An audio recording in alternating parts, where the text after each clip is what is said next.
So the Democrats have just announced a new deadline to pass a bill that would continue to provide more people with benefits as the crisis continues. And if lawmakers don't reach a deal soon on the bill, well, the federal government is going to shut down. So first, the House of Representatives has just passed a new bill, everybody.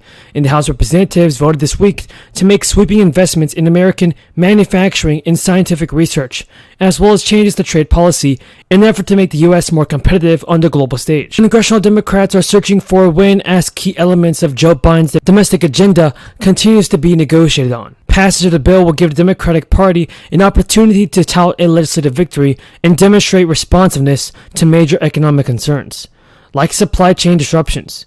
And I know many of you are wondering how this bill will affect the American people.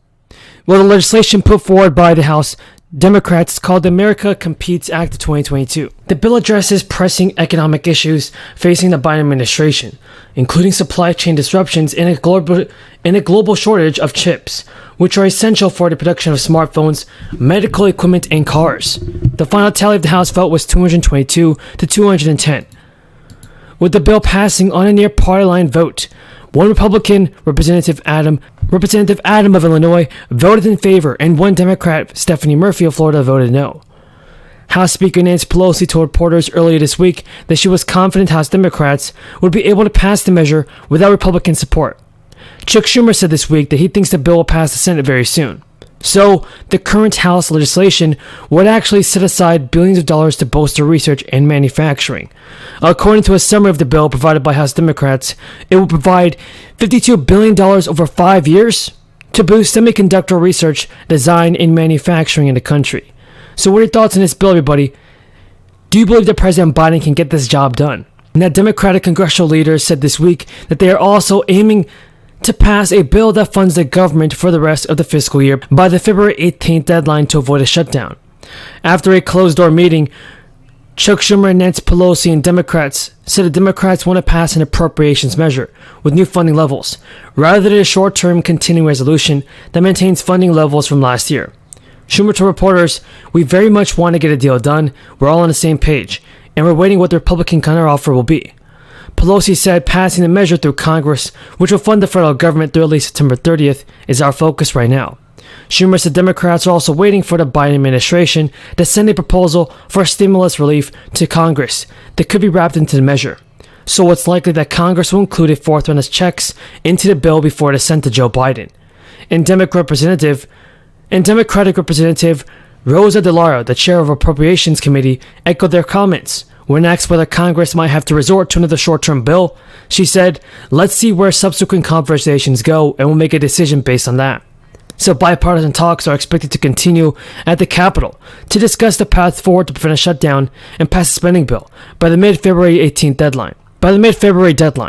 Pelosi had recently said in a letter to members of her caucus that the House must pass the measure, which she says will address critical priorities of.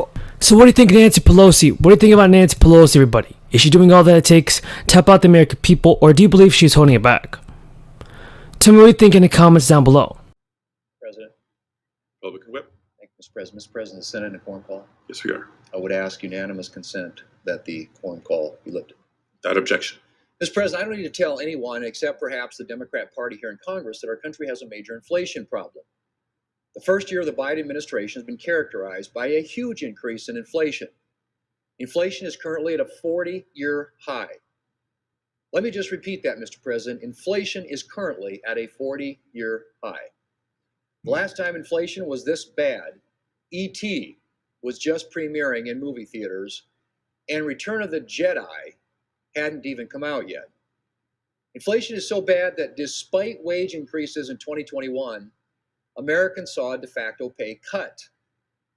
December survey by the New York Times found that just 17% of Americans said their wages had kept up with inflation. Mr. President, the White House Chief of Staff may think inflation is, quote, a high-class problem. But for the mom at the grocery store wondering if she can afford to buy ground beef this week, or for the young worker just starting out who's wondering if she can afford to fill up her car, inflation is a very real problem. Americans are struggling.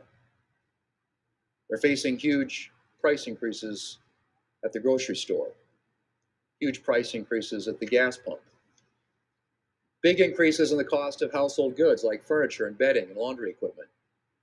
Massive increases in the cost of fuel oil and gas service. Higher electric bills, and on and on. Inflation is weighing down businesses too, from larger businesses to family farms and ranches.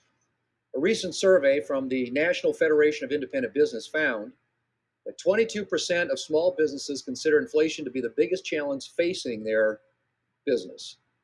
A 20-point increase from the beginning of 2021. A 20-point increase. It's no wonder that 69% of Americans disapprove of the president's handling of inflation, and 56% disapprove of his handling of the economy. Mr. President, inflation is a major burden for American families and businesses, a fact that seems utterly lost on members of the Democrat Party. While American families struggle, Democrats' focus is on anything but inflation. What's worse, many Democrats are still hoping to pass elements of their reckless tax and spending spree, the so-called Build Back Better plan, despite the fact that it was a bloated Democrat spending spree that helped get us into this inflation mess in the first place. Yes, while the pandemic created inflationary pressures, a big reason we're in our current inflation mess is because of Democrats' decision to push through an unnecessary and partisan $2 trillion spending bill last March. When Democrats took office last January, inflation was well within an acceptable range, what's known as the target inflation rate. It might have stayed there. The Democrats now decided that they needed to pass a massive government spending spree under the guise of COVID relief. And I might add, mere weeks after Congress had already passed a major COVID bill. That's right, December 2020 saw Congress pass its fifth bipartisan COVID relief bill. And that one was nearly $1 trillion piece of legislation that met essentially all current pressing COVID needs.